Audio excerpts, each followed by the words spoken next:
हम कथा कहानियां सुनते हैं, हम समाज बहुत अच्छा चाहते हैं, हम अपना देश बहुत सुंदर देखना चाहते हैं, हम समाज के वातावरण को स्वच्छ देखना चाहते हैं। हम चाहते हैं कि कोई व्यक्ति के संपर्क में मैं आऊं अगर, तो वो मुझसे बेस्ट डील करे, बेस्ट परफॉर्मेंस हम उसके अंदर से देखना चाहते हैं, दी बेस्ट। लेकिन हम वैसा परफॉर्म करना नहीं चाहते, और अगर करना चाहते हैं तो वैसा कर नहीं पाते। जब हम इस तरह की परफॉर्मेंस नहीं दे सकते तो हम सुंदर समाज की कल्पना कैसे कर सकते हैं? सज्जनों, एक बहुत बड़ी समस्या है हमारे सामने, एक प्रश्न चिन्ह है हमारे सामने कि आखिर मनुष्य इंसान बदले कैसे? ये धरा, ये समाज, ये घर, ये परिवार, ये देश रहने लायक कैसे बने? इंसान के अंदर इंसानियत कैसे आए?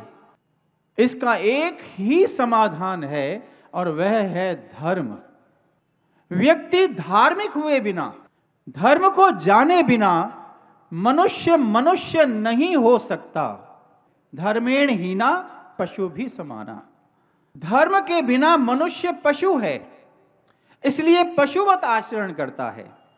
हम कभी कहते हैं गधा कहीं का, इंसान को ही कहते हैं गधा। हम कहते हैं सर्प की तरह धन पे कुंडली मार के बैठा है। मनुष्य के जो स्वभाव है, आचरण है, उसको हम संज्ञा देते हैं पशु के साथ। पशु की कोई संज्ञा देते हैं, पशु का कोई नाम देते हैं। क्यों देना पड़ता है? क्योंकि मनुष्य का जो आचरण है वो पशुवत है। और पशुवत आचरण क्यों है? क्योंकि वो धर्म से हीन है। धर्मेण हीना पशु भी समाना। जब जब मनुष्य धर्म से हीन होगा, धर्म से च्युत हो जाएगा, अलग हट जाएगा, तो वो पशुवत ही आचरण करेगा, पशुवत ही हो जाएगा। इसलिए समाज के अंदर वो जो धर्म के लक्षण है, धर्म के 10 लक्षण कहे हमारे शास्त्रों में, मनुस्मृति कहती है कि धर्म के 10 लक्षण हैं। उसकी बड़ी लंबी व्याख्या है। सभी अच्छाइयां, अच्छे गुण धर्म के 10 लक्षणों के अंदर आते हैं। धृति, क्षमा, दमो, अस्तेयम, शौचम, इंद्रिय निग्रह च। ये धर्म के लक्षण मनुष्य के जीवन में नहीं है। क्यों नहीं है? क्योंकि धर्म नहीं है। धर्म और धर्म के लक्षण, जैसे अग्नि है, आग है,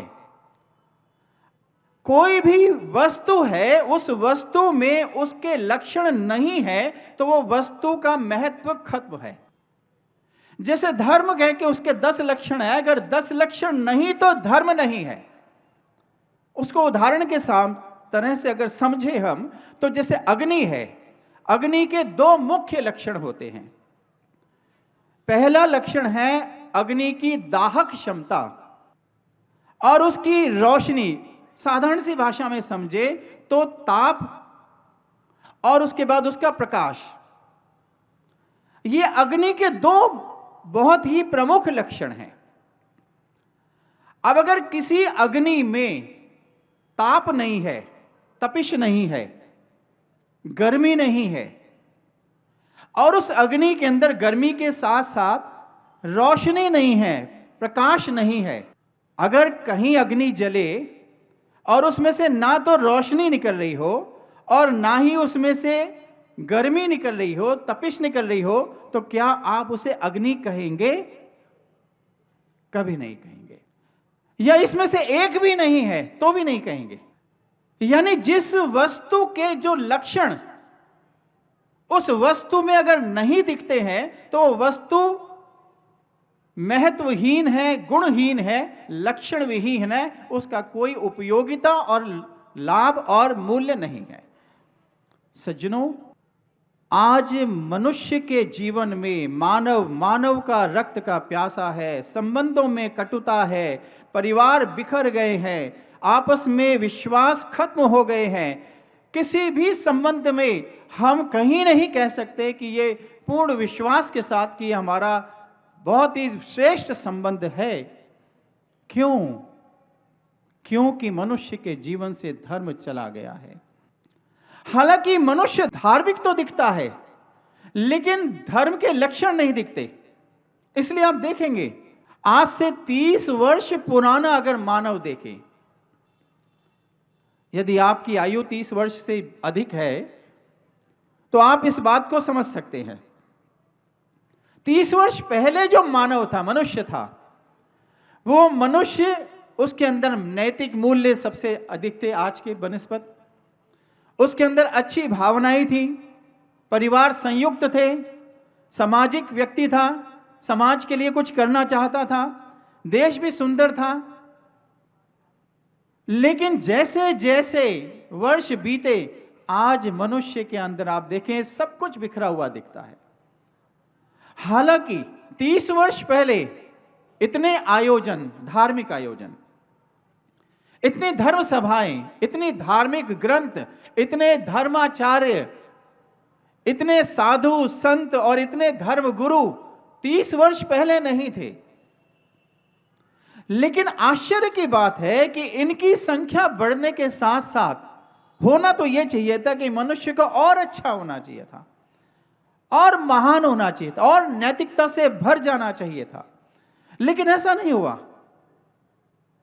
हालांकि मनुष्य धार्मिक हुआ, तथा कथित धार्मिक, अधिक पूजा पाठ करता है, धर्म ग्रंथ सहज हैं, इलेक्ट्रॉनिक बुक्स मिल गई हैं, लैपटॉप पर जितने मर्जी धर्म ग्रंथ खोलते हम पढ़ते रहते हैं। टीवी चैनल्स पे धार्मिक चैनल्स इतने आ गए हैं और 24/7 वहां पर कार्यक्रम चलते रहते हैं धार्मिक।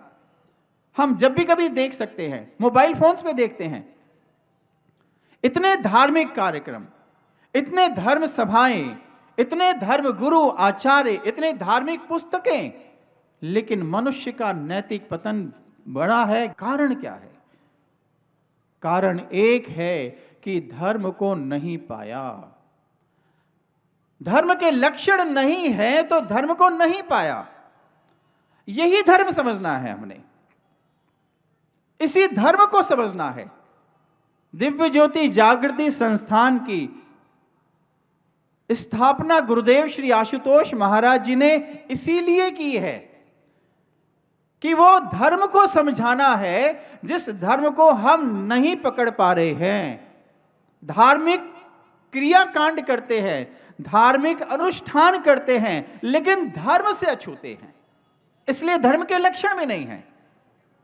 सज्जनों, मंदिरों में जाना, यज्ञ पूजा पाठ इत्यादि करना, केवल ये धर्म नहीं है, केवल ये धर्म नहीं है। आप इस चीज को समझिएगा। इसे केवल धर्म नहीं, ये धर्म की सोपान का है, पहली सोपान है, पहली सीढ़ी है, आरंभिक अवस्था है। हमारे आर्ष ग्रंथों में इस पूरे धर्म के प्रोसेस को 3 भागों में बांटा है: कर्म कांड, ज्ञान कांड और उपासना कांड। इन प्रोसेस को 3 भागों में बांटा है, पूरे धार्मिक प्रोसेस को। इसे अलग अलग नहीं किया जा सकता। बहुत से लोगों की मान्यता है कि कर्म कांड से चले जाओ, कोई ज्ञान कांड से चले जाओ, कोई भक्ति योग, कोई लय योग, इतने सारे योग बना दिए हैं, उलझा दिया मनुष्य को। लेकिन ये अलग अलग नहीं है, ये एक ही मार्ग के अलग अलग सोपान, अलग अलग सीढ़ियां हैं, अलग अलग स्तर है, स्टेजेस हैं। विवेकानंद एक बहुत अच्छी बात कहते हैं, इसी वेदना को लेकर के, शायद इसी उनकी जो अंदर में वेदना थी, जो एक कसक थी, टीस थी, उसको जो समाज में देखा उन्होंने कि लोग धार्मिक कहते हैं अपने आप को, लेकिन धर्म को जानते नहीं। वो ये कहते हैं कि जब कोई बच्चा मंदिर में जाता है तो मुझे बहुत प्रसन्नता होती है, मुझे बहुत खुशी होती है, आनंद होता है। लेकिन जब कोई बूढ़ा मंदिर में जाता है तो मुझे रोना आता है। अब बड़े आश्चर्य की बात है कि यह बात क्या है। मंदिर वही है, मंदिर में जो मूर्तियां हैं वही प्रतिष्ठित हैं, मंदिर का प्रवेश द्वार वैसा है, कुछ नहीं बदला है, आदरणीय पुजारी जी भी वही होंगे। लेकिन जब बच्चा जाता है तो विवेकानंद को खुशी होती है और बूढ़ा जाता है तो विवेकानंद जी को रोना आता है। यानी कि बच्चे और बूढ़े में कोई समस्या है, बाकी तो सब जो का त्यों है। इस बच्चे और बूढ़े में कोई समस्या है कहीं ना कहीं। इसको विवेकानंद जी एक्सप्लेन करते हैं, बताते हैं। वो कहते हैं वास्तविकता यह है कि बच्चा एक जिज्ञासु प्रवृत्ति का होता है। वो हर चीज के लिए प्रश्न करता है, कुछ भी देखता है तो ये क्या है, कुछ भी देखता है तो ये क्यों होता है, ऐसा क्यों होता है, ये किस लिए होता है। तो विवेकानंद कहते हैं कि मंदिर में जो भी वस्तुएं, क्रिया, कर्म कांड, पहला सोपान कर्म कांड, ज्ञान कांड और उपासना कांड, मैं कर्म कांड की बात कर रहा हूं। स्वामी विवेकानंद कहते हैं कि जो कर्म कांड, जो भी वहां कर्म कांड होता है, उसको जब बच्चा देखेगा तो पूछेगा कि ऐसा क्यों किया जा रहा है, इस मंदिर में यह घंटा क्यों बजाया गया, क्यों बजाया गया, पूछेगा बच्चा, पापा ये क्यों बजाया। वो पूछेगा कि यहां पर अब ये तिलक क्यों लगा रहे हैं, यहां पर ये आरती के दिया क्यों जलाया, ज्योति क्यों जलाई, ये धूप बत्ती अगरबत्ती क्यों जलाई, भगवान जी के हाथ में गदा क्यों है। ये बहुत सारे प्रश्न हैं जो बच्चा करेगा और हो सकता है कि इन प्रश्नों का समाधान कोई ब्रह्म ज्ञानी पुजारी वहां उपलब्ध हो और वो उस प्रश्नों का उत्तर दे सके। लेकिन जब बूढ़ा जाता है मंदिर में तो मुझे रोना आता है। मतलब क्या है, मतलब यह है कि बूढ़ा मंदिर क्यों गया। इसमें मंदिर की कोई भी अवहेलना नहीं है, पूजा की कोई अवहेलना नहीं है। यह एक इशारा है कि हमें करना क्या है। हमारे मार्ग में सीढ़ियों पे हम अगर छत पर चलना चाहते हैं तो पहली सीढ़ी से दूसरी, दूसरी से तीसरी, जब तीसरी पे पहुंचते हैं तो दूसरी छूटती है। बस सज्जनों, जब तीसरी से चौथी पे जाते हैं तो तीसरी छूटती है।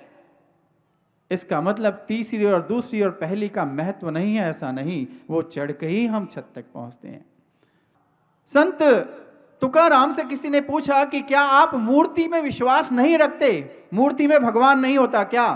संत तुकाराम ने कहा कि नहीं, मैं मूर्ति में भगवान को जरूर देखता हूं लेकिन भगवान को मूर्ति नहीं समझता। मैं ये भूल नहीं करता कि मूर्ति भगवान है, क्योंकि उस मूर्ति से मैं साक्षात भगवान में चला जाता हूं। हम मंदिर जाते हैं, हम जब मंदिर में जाते हैं तो मंदिर में जाकर के मूर्ति के आगे प्रणाम करते हैं, हाथ जोड़ते हैं, और हाथ जोड़ते ही हमारी आंखें, हमारे नेत्र स्वतः ही बंद हो जाते हैं। क्यों? हम आए तो मूर्ति के दर्शन करने, भगवान के, प्रभु के विग्रह के दर्शन करने आए थे, फिर नेत्र क्यों बंद होते हैं? मानो मूर्ति भी इशारा करती है कि मैं तुम्हारे अंदर हूं। सज्जनों, ये तथ्य समझना पड़ेगा हमें। हम एक कुएं के मेढक की तरह बन जाते हैं। स्वामी विवेकानंद ने यह स्टोरी सुनाई, कहानी कूप मंडूक की। हमारे साथ समस्या है, हमारे साथ दुविधा है। हम उदार चरित्र की तरह अपने धर्म को समझने का प्रयास नहीं करते, इसलिए हम स्वयं भी नादान रहते हैं और हमारे धर्म का मजाक हम विश्व के पटल पर भी मनाते हैं। हम समझते नहीं कि हमारा धर्म कितना महान है, क्योंकि हम कूप मंडूक जो बन गए हैं। सज्जनों, कर्म कांड, ये जितने भी कर्म कांड में जो कुछ हम करते हैं, ये सिंबॉलिक है, ये प्रतीकात्मक है, प्रतीक है। ये कैसे प्रतीक? जैसे किसी नक्शे को हम देख करके ये जानकारी लेते हैं कि दिल्ली से आगरा का सफर कैसे होगा, कितनी दूर है और किस मार्ग से होगा।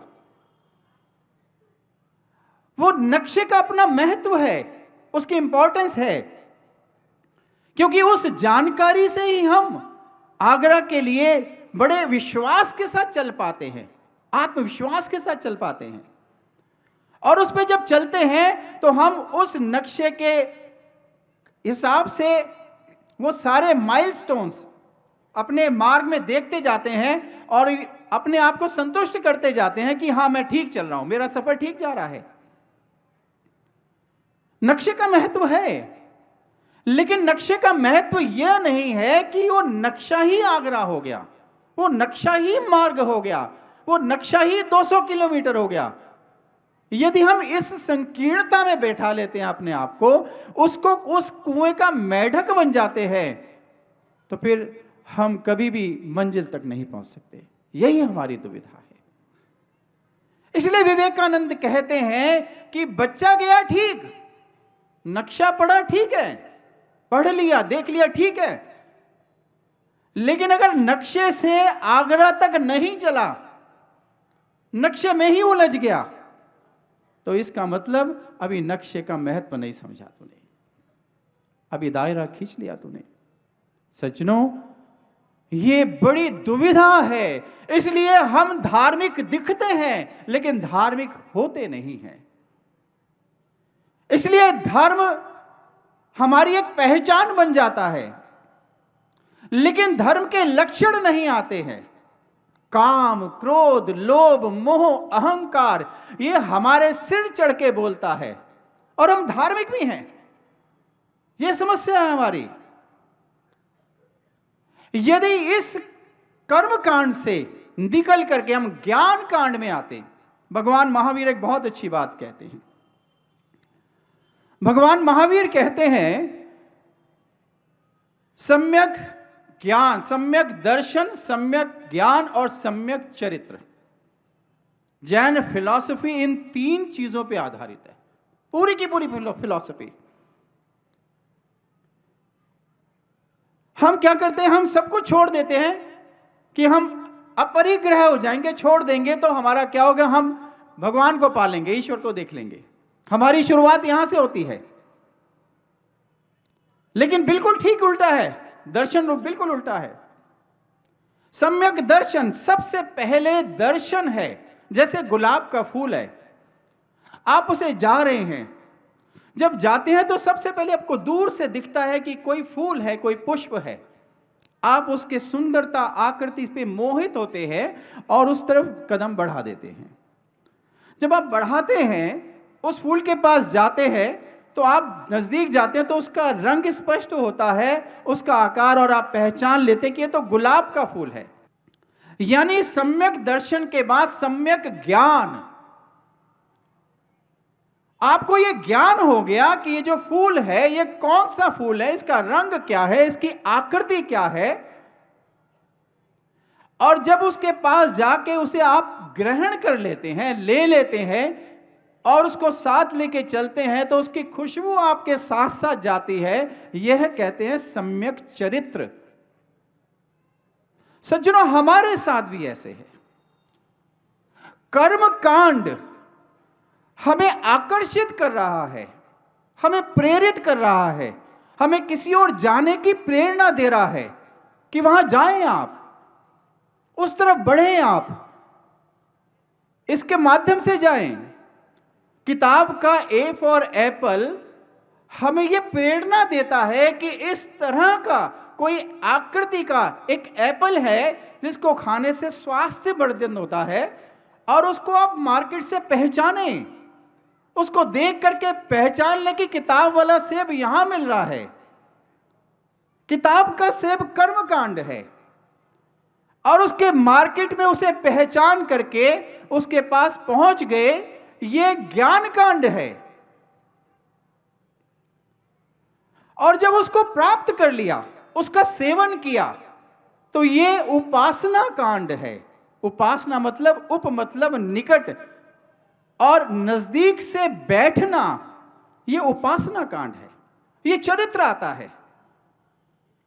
सम्यक दर्शन, सम्यक ज्ञान, सम्यक चरित्र, यानी जिसको आपने सिंबॉलिक, प्रतीकात्मक, जिसको आपने देखा, उसको समझा, उसको समझ करके वो ज्ञान कांड हुआ, समझ करके उसे धारण कर लिया, ग्रहण कर लिया, उसके ग्रहण करने से चरित्र का निर्माण हुआ। ये चरित्र हो गया, ये हो गया उपासना कांड। उपासना में ही ध्यान आता है। इसलिए सज्जनों, जब ये उपासना कांड में आते हैं, जब सम्यक चरित्र में आते हैं, जब उस सेब को लेकर के खाते हैं हम, तब हमारा स्वास्थ्य वर्धन होता है, तब गुलाब के फूल की खुशबू हमारे पास से आती है, तब हमारे जीवन के अंदर दैवीय गुण आते हैं, धर्म के 10 लक्षण आते हैं, तब हमारे जीवन के अंदर काम, क्रोध, लोभ, मोह, अहंकार, इस पे हम विजय प्राप्त करते हैं। हम वास्तव में मनुष्य बनते हैं, हम स्वयं भी आनंदित रहते हैं, समाज को भी प्रसन्न कर पाते हैं और देश को भी उन्नति में अपना महत्वपूर्ण योगदान दे पाते हैं। सज्जनों, इसकी आवश्यकता है। भगवान श्री कृष्ण गीता में कहते हैं, यह शास्त्र विधिम उत्सृज्य वर्तते काम कारता, न स सिद्धिम अवापनोति न सुखम न पराम गतिम। हे अर्जुन, यह जो शास्त्र संवत जो विधि है, पूजा की, ज्ञान की, भक्ति की, यह शास्त्र विधिम उत्सृज्य वर्तते काम कारता, उसको छोड़ करके जो अपने मनमाने ढंग से जो पूजा अर्चना भक्ति करता है, न स सिद्धिम अवापनोति, उसको ना सिद्धि होती है, न सुखम न पराम गतिम, ना उसे सुख मिलता है और ना ही उसे परम गति मिलती है। सज्जनों, इसलिए इस कर्म कांड की फिलॉसफी को, थ्योरी को समझ करके आगे बढ़ें, ज्ञान को प्राप्त करें, ब्रह्म ज्ञान को प्राप्त करें।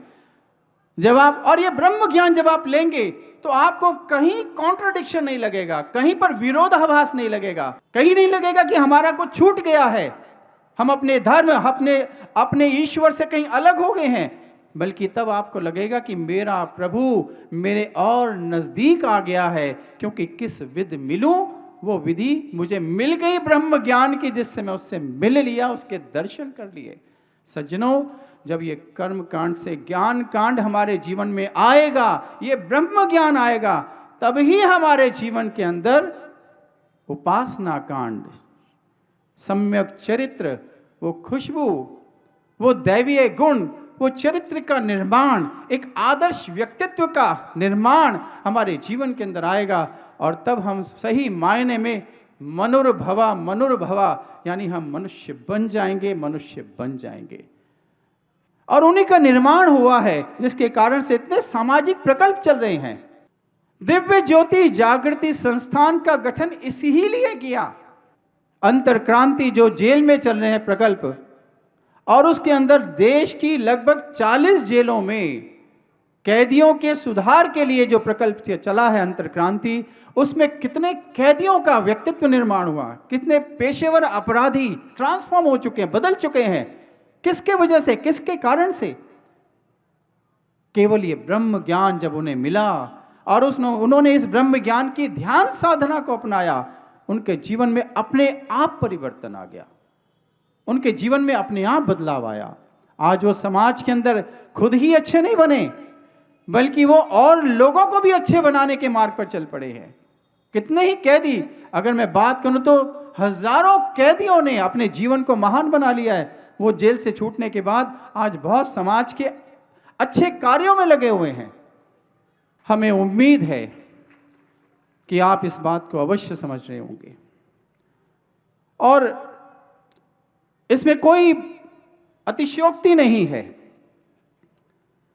कि आप जिस मनुष्य की कल्पना, आदर्श मनुष्य की कल्पना, आदर्श कार्यों की कल्पना, आदर्श व्यक्तियों की कल्पना, व्यक्तित्व की कल्पना जो हम करते हैं या किताबों में कभी पढ़ते हैं, आपको यहां चरितार्थ हुए मिल जाएंगे। आप यहां आए और यहां देखें। बोलिए सत्य सनातन धर्म की जय, सर्वश्री आशुतोष महाराज जी की साचे दरबार की